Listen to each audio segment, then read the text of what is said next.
7th, and it is 7:30. This is Ruth Masters' 80th birthday party.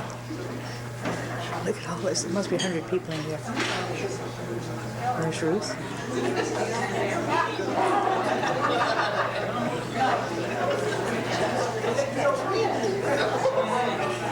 I gotta have a look at my cake.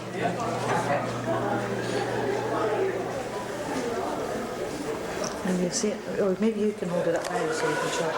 Or maybe you need to slide it too. It's still recording. She will shout, she will yell. Even boulders she'll throw, so the bears will be safe. So you had better go to your houses to hide out and abandon your caper. For if Ruth takes the money, she'll write to the good cheer, Ruth, and we hope that you'll stay in fighting good spirit. Happy birthday.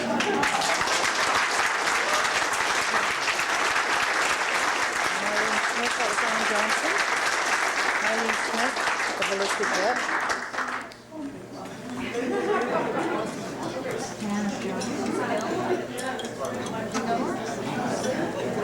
Richard Porch. Okay, thanks, Marlene. I have a couple of stories, but Ruth was in our nursery yesterday. Now, she always comes in and loads up her truck with plants to be adopted, right? These are ones that no one else is going to buy. They're tall, scrawny, unsaleable, but Ruth provides a loving home for all these cast-off plants that she can get really cheap. But anyway, so we always love it when she's present. Anyway, talking about litter, my favorite story about Ruth is, and maybe somebody said this before, but she was telling me one time about her hike over the Chilkoot Pass and how there's signs there saying, don't touch the garbage, because obviously it's got historical value. But she said to me, she said, you know, I think I got it all.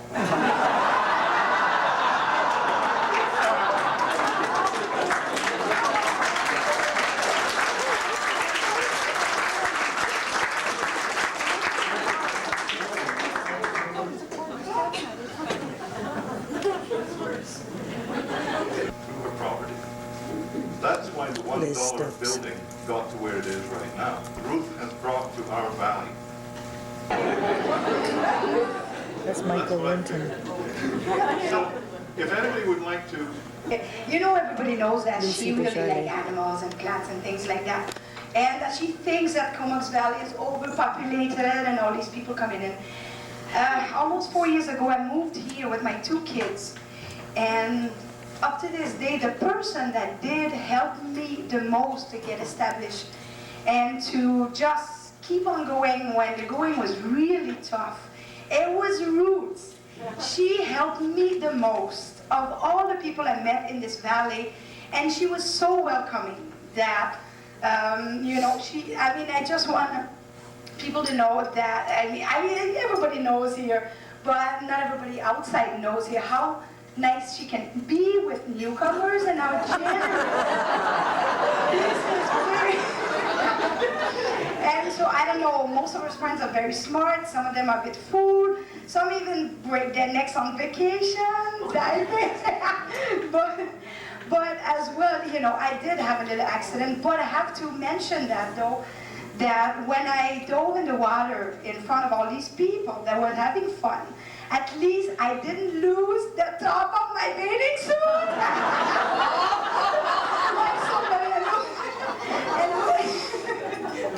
Ruth, I didn't bring your birthday present because it's at my home. It's 6 bags of dead leaves for you, so you come here. Here we are. Kel Kelly. They're presenting her with a scrapbook.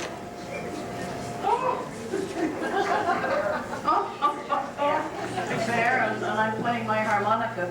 Incidentally, the gentleman on my right is the first person in Canada, and probably all of creation, to get arrested for defending a provincial park. And I had the honor, wasn't I there to play my harmonica, playing "O Canada, Glorious and Free"? He was shoveled into the paddy wagon and taken away to jail. Well, it's a lovely black bear, and I'm saying, he says, I'm here out of here, supposing she sings. When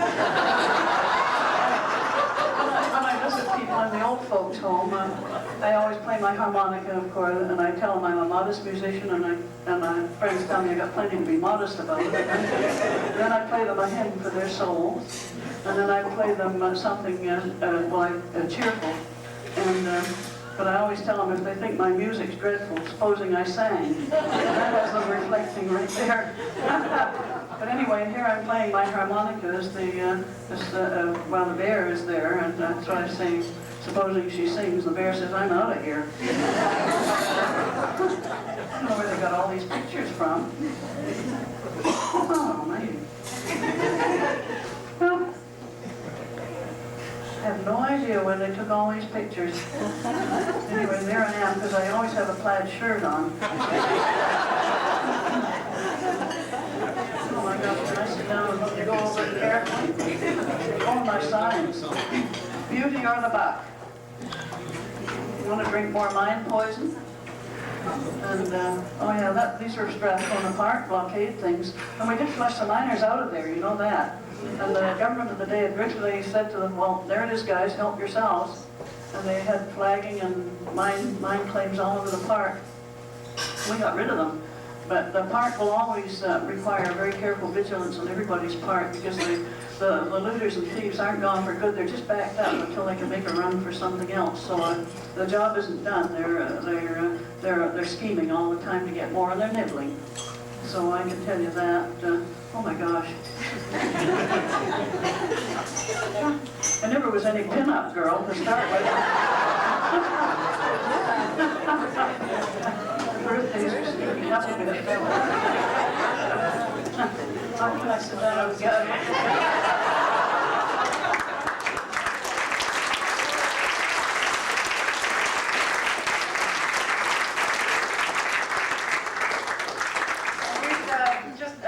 I had to enclose this because I thought you'd get after seeing your scrapbook, I went through Ruth's scrapbook, I don't know how many times. And she always clips out things that are funny, people who have funny names, and you name it, nobody's spared. But I was looking at my co-op savings. This one's for your scrapbook too. So thank you, I love you.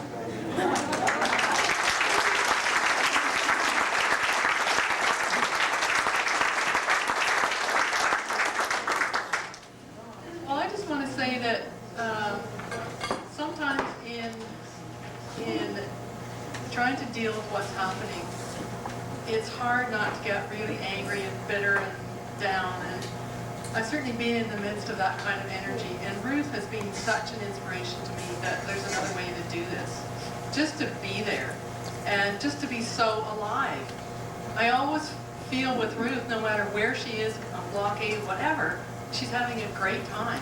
And that's the best gift to me. That's the biggest lesson. I love that. So thanks, Ruth. Not yet. Ready for the dessert? No. Oh.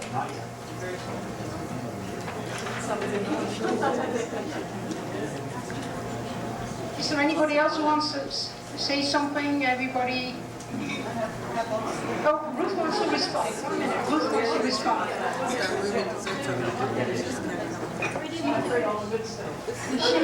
She says she will be finished. Okay, let's see. Salads can stay. Just this one. Ruth, I hope I won't get arrested for this.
always kept being kind of modest about my age, as to the exact figures, because people look at me like I've been around since the flood. A couple of days ago, I was in the Edible Island, the new building up here on 6th Street, and the girl omitted to give me the 10% discount for being a senior. So I said to her, I'm an octogenarian. And she looked at me and she said, what's that? And she looked very startled because she obviously thought it was another cult here.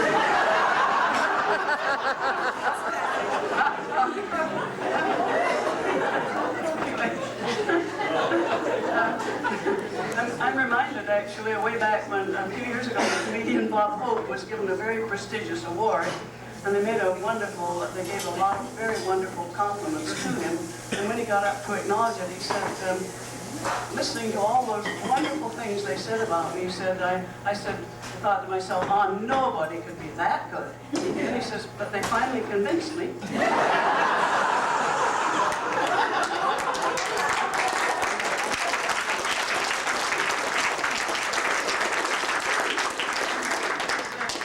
Fun knowing all of you, and I don't see one single face that I don't like. It's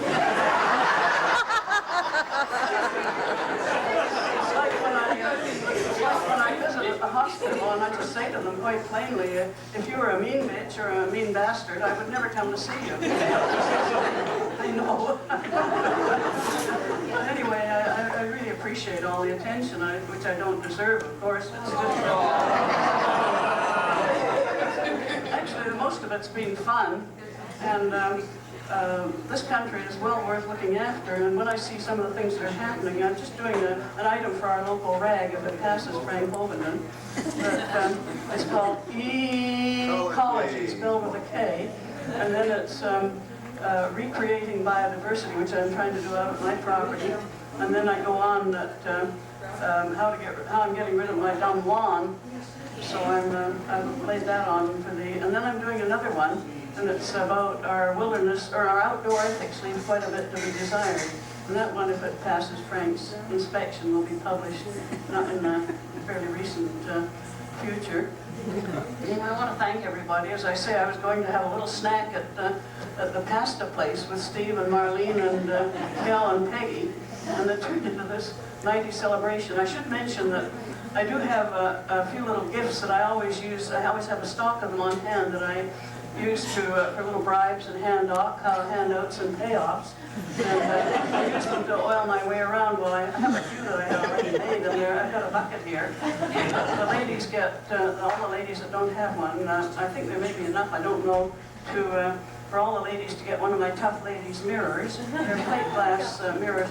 I had this bunch cranked out by the glass company because my glass cutting is a bit wobbly. I get there, but it takes endless hours of grinding.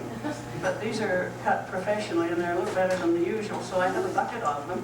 And then I only got 2 of my bookmarks, and they're made out of an old coat, an old leather coat that a friend of mine found in the town dump. And so the first couple of fellows that grab them will get them if they want them. They have a personal inscription on them, of course.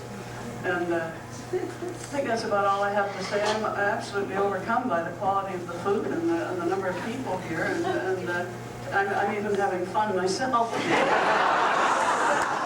Thank you, everybody, for your kind thoughts. And as I say, I have to really try to sharpen up, and I deserve all this flattery and attention. Thank you very much again. And Kel and Peggy and all the other conspirators. I didn't know a thing about this. And I met even Fireweek today. I met her, and the rotten little crook, she never even mentioned it.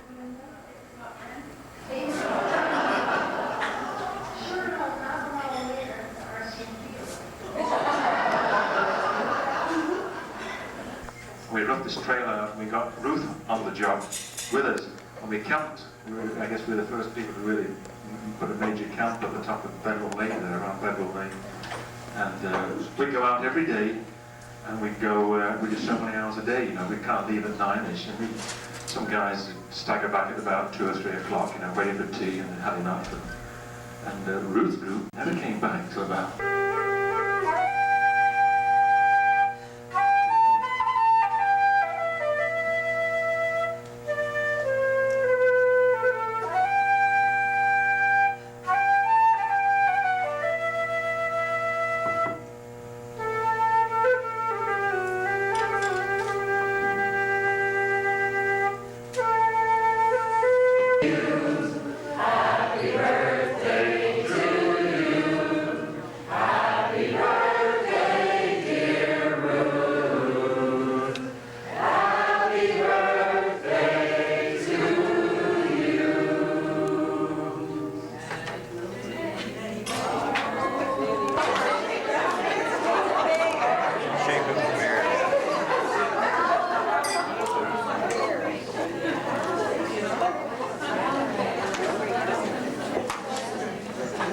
Canada. My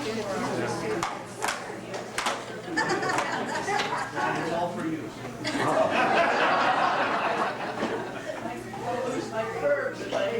This beautiful bear, maybe before we carve it up, if people want to come and have a look, haven't seen it. It was baked by Pat Newsom. It's a vegan chocolate cake.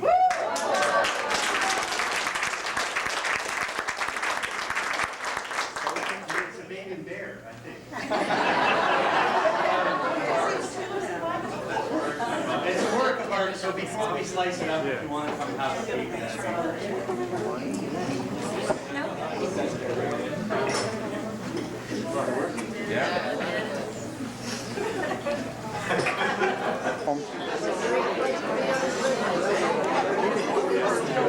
Washed with tender sentiments of that, tender sentiments of various sorts, characterized by 8 decades of exemplary behavior, marred by an occasional indiscretion, an isolated incident or two when virtue strayed momentarily from the straight and narrow path. Oh no! Rather, we have before us this evening an extraordinary example of a thoroughgoing and unrelenting deviance.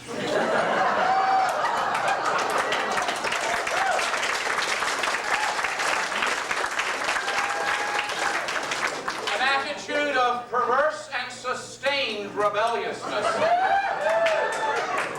An attitude perfectly captured in a photograph we have at home, featuring this evening's esteemed subject, standing alone in a field of brush, alongside what I believe to be Cumberland's woebegone sewage outfall. She, dressed in her standard bushwhacker's mufti, a mischievous grin all over her face, while she holds aloft an enormous sign that shouts in large black letters, "Shit Creek." Canada, and eventually settling on the 20 acres where Ruth was born, and which she still occupies, and to which she has over the years, as she describes it, had a lovely procession of loggers, subdividers, and sharks of one kind or another out to see me about trying to get their hands on my property. But though she's landed gentry now, back in those early days, she says, we were church mouse poor, living in an uninsulated little shack with single board floors. She and her brother were the poor kids who had to walk to school in the rain, she says, because the family couldn't afford to live in town. She tells the story of being so poor when she was in high school that her mother and she had only one pair of shoes between them. Mama had a pair of sawed-off gumboots she had around the house in. One day, get to you later.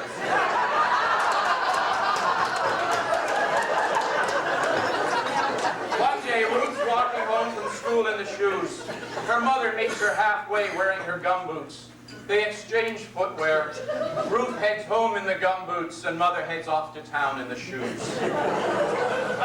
Hearing these doleful details, you begin to wonder, is there a class issue at work here? Was it financial distress in her formative years that instilled a certain rebelliousness of spirit, a certain cantankerousness of attitude? When Ruth was 13 years old, her father, a scholar and a great lover of nature, took a job building trail up above Bevan.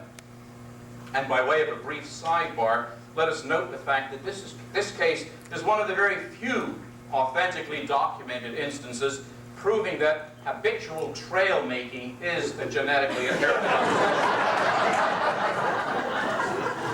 Thrilled by the mountains, Dad organizes a family outing. They pack their gear into whatever old bags are available. Ruth's first ever backpack is in fact an old flour sack. Lacking a family car, they set off to walk to Mount Beecher. They spend the night in a chilly, flea-ridden cabin high in the mountains, and the next morning hike to the summit of Beecher. And achieving the summit and gazing upon the mountain splendor all about, Ruth says, we were hooked. And thus began a tramontane existence that continues to this day. An instinct, whenever things get dicey, to take to the hills, like rustlers and outlaws. A lifelong and exhilarating quest to climb every mountain, ford every stream, follow every rainbow, till you find your flour sack. She fell in with Catherine Capes and Sid Williams in that whole legendary crowd. She joined the Mountaineering Club and took one day dangling helplessly on a precipitous rock face above a 300-foot drop. Death stared her in the face. But fate intervened in the person of the licentiously misguided guide, who reached down with one of his many horny hands and plucked our heroine to safety. And can you imagine in hindsight the number of developers, politicians, and sharks of every sort who would have paid that old lecher handsomely to let go?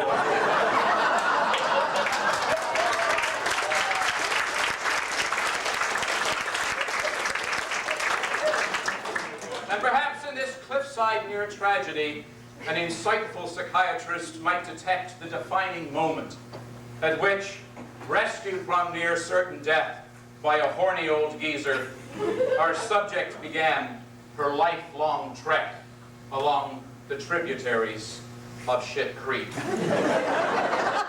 There can be absolutely no doubt that a discernible pattern of perversity had by this point established itself.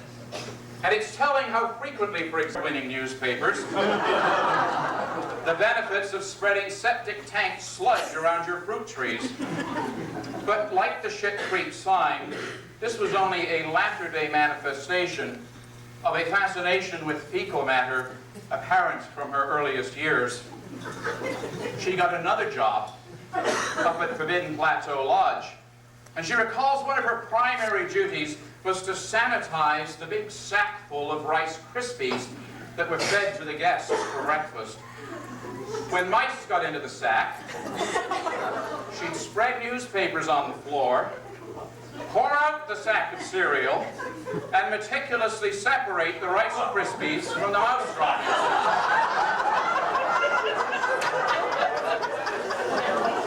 The guests would be none the wiser. I ask you, who else would end up with a job like that?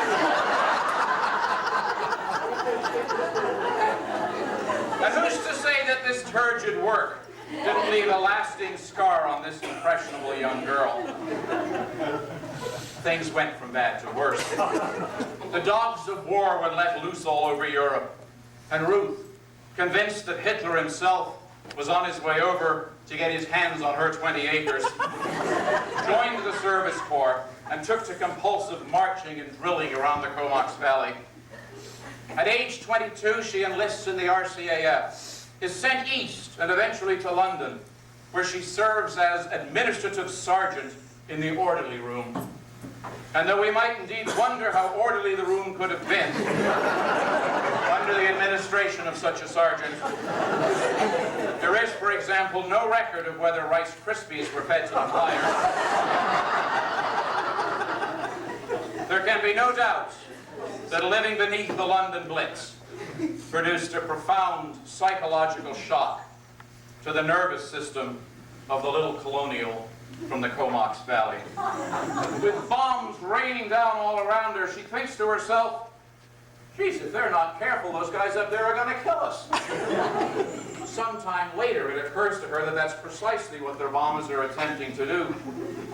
To survive the nightly bombardment, she'd sleep curled up into a tight ball with one pillow over her head and another one under it.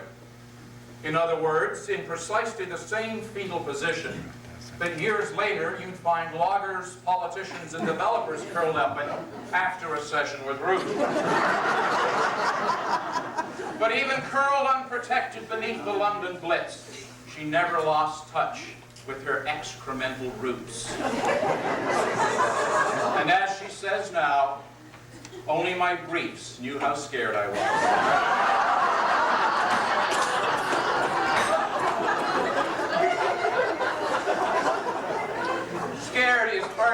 word you'd attach to Ruth Masters. The war, she says, was an adventure I wouldn't have missed for anything. I went out there scared of everyone and everything, and I came back, well, let's just say I'm not intimidated quite so easily. Not quite.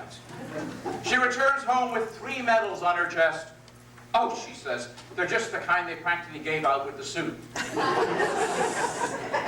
One medal was awarded for being in an area threatened by enemy action. And maybe it was this medal that went slightly to her head, because for the next half-century she spent most of her time fighting for natural areas threatened by enemy action. She enters what she herself describes as her bitching and squawking phase. In the 50s, we know, she joined with the great Roderick Haig Brown and the others in the battle for Buttle Lake. A fierce fight, fought decades before anyone had heard of an environmental movement. We fought bitterly, she says, and we lost the fight, but it was well worth the battle, because things weren't as bad as they would have been if we'd done nothing. Then came the highly suspicious Thelwood burn of '58, the Battle of West Min Mine in the 60s, then 4 decades of campaigns in the Walbron, the Sitica, Carmana, Clackwood, the Parksville Flats, McDonald Wood, Comox Hill, Seal Bay, and the Black Bear killing fields, and on and on. And what a grand bunch of warriors they were. Bill and Catherine Capes, the Mortons, the Brooks, Jim Egan, Dear Melda, and so many more. When they weren't writing submissions and circulating petitions, half of them were up in the hills building trails. Oh, I've got a staggering bunch of submissions, Ruth says. Her file on Seal Bay alone weighs more than 5 pounds. But there's no record of anyone ever listening that I recall. To hear her tell it, you'd almost picture some timid little soul beautifully scratching out her submissions and submitting